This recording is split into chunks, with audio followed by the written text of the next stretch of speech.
I'm Elizabeth Horge Freeman. I'm an assistant professor of sociology with the joint appointment in the Institute for the Study of Latin America and the Caribbean. And so I've been at USF for about 2.5 years. So I was actually born and raised in Tampa. I'm a fourth generation person from Tampa.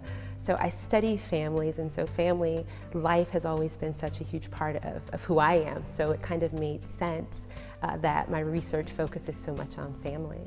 One of the most exciting parts of my experience, and really the hallmark of, I think, my time here, has been being able to launch and direct the USF in Brazil program. So I've had the chance for the past 2 years to take a group of students with me to Brazil, and that's been really great. And essentially, both of the institutes focus on education. Their jobs are to help train Afro-Brazilian students to prepare them for college. And so for many of the students, they view English training as a way for them to access social mobility. And so to be able to practice English with our students, that really allowed them to feel as though they were developing a skill that they would need to be successful in the future.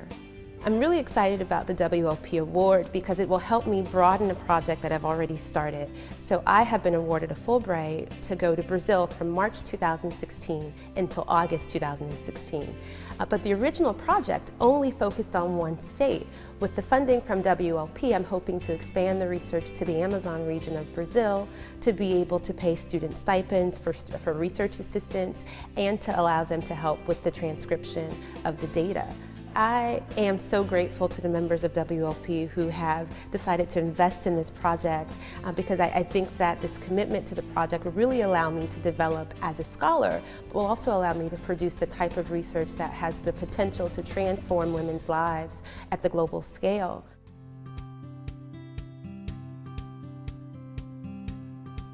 My name is Heidi Kazan Ada, and I'm an associate professor in the Department of Anthropology here at USF Tampa. I'm teaching and researching on topics related to medical anthropology and migrant health. I think there's a very interesting intersection between what happens in immigration policy and healthcare access, and so that's an area that I've really been, very dedicated to researching further and seeing how these policies impact families and communities here in the United States. And I've also worked in Germany quite extensively, and currently I'm also working in Mexico. For many of the women in my studies, they're making healthcare decisions for the entire family. And especially in the case of immigrant families, about 70% of children in these families are US citizens. And so what was once an immigration or an immigrant health issue actually affects a larger population than simply immigrants themselves.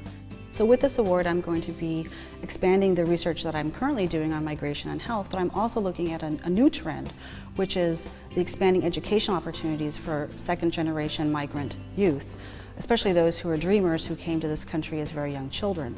And what we're seeing is that they're experiencing rapidly expanding opportunities, not only in college, but also within their families and within their communities. And so not just going to college, but now they're going to graduate school. Now they're becoming professionals. Now they're becoming faculty themselves. And so the impact on higher education is really the focus of the project that I'm going to be using the award funds for. Well, I think it's important to realize that very small amounts of support actually can have a big impact on research. In addition, I would say that the mentorship of women faculty is a really important piece of the WLP Award. It allows us to create a cohort of women who are in the same stages of our careers and who can support each other on campus. And so there's the financial support, but I think also having mentorship opportunities with other faculty members and with peers in our same cohort.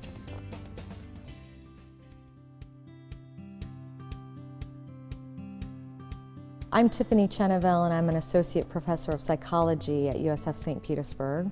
The majority of my research has been in the area of pediatric HIV.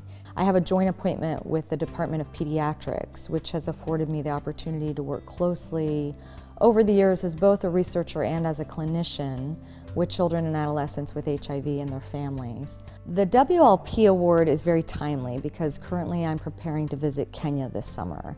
So I have a very generous donor whose name is Walter Scott, who is funding my research team and I to go to Kenya to visit and collaborate with Springs of Hope Kenya, which is an orphanage which is home to many children with HIV, and which also sponsors a training program and a self-help project initially designed for women living with HIV. So the name of the program is Bagamoyo, which means lay down your heart in Swahili. And this program provides training and employment for women living with HIV. So they sew handbags and they sell them, and this helps them to support their children and families. And then long term, ultimately, the program is also designed to help sustain the orphanage. So the WLP funds will be used actually when we get back. So when we return from our travel this summer, the WLP funds will help us to organize and analyze the information that we gather while in Kenya and to plan for the next steps. And also, the WLP funds will help me to support the amazing young women that I mentor by providing undergraduate and graduate research stipends. So I'm very excited about that.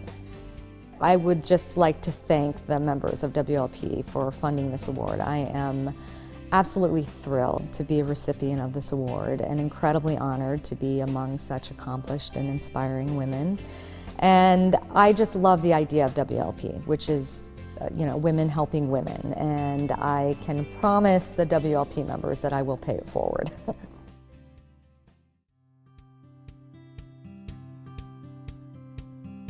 My name is Kathy Black, and I'm a professor at the University of South Florida at Sarasota Manatee in the College of Arts and Sciences, and I teach classes in aging and social work. I'm a gerontologist, and I've been in the field since I started nursing school in 1977. The factors that have led for me to be in the field of aging are both personal and professional. On the personal side, I was very close with my grandmother. At age 20, when my grandmother was 70, she came to live with my husband and I for the next decade of our lives. So I learned firsthand the experiences that she faced as a widow with multiple losses. I was her caregiver for all that time, and so I really lived day to day with what my grandmother faced. And I know that my story and her story is the same story for so many women across this nation. My work has largely focused on planning in advance for care throughout the end of life. Now this involves planning for widowhood and the end-of-life decisions, but my work has expanded to include who will care for me, how will I manage my finances, how will I manage in my home, and of course end-of-life decisions as well. And so my work has great relevance to women. In many cases, women are actually better planners than men because there are some gender differences. In another aspect, I see much of my work is also on educating professionals to better care for people, and particularly in schools of nursing and social work, and those fields are still predominantly female, and so the students that I work with are predominantly female students. I am so honored that women in leadership and philanthropy have recognized my work. I know that a lot of the work that I have done over the years greatly benefits older women who can plan better for their futures, and so it is an honor that I have been recognized for this work.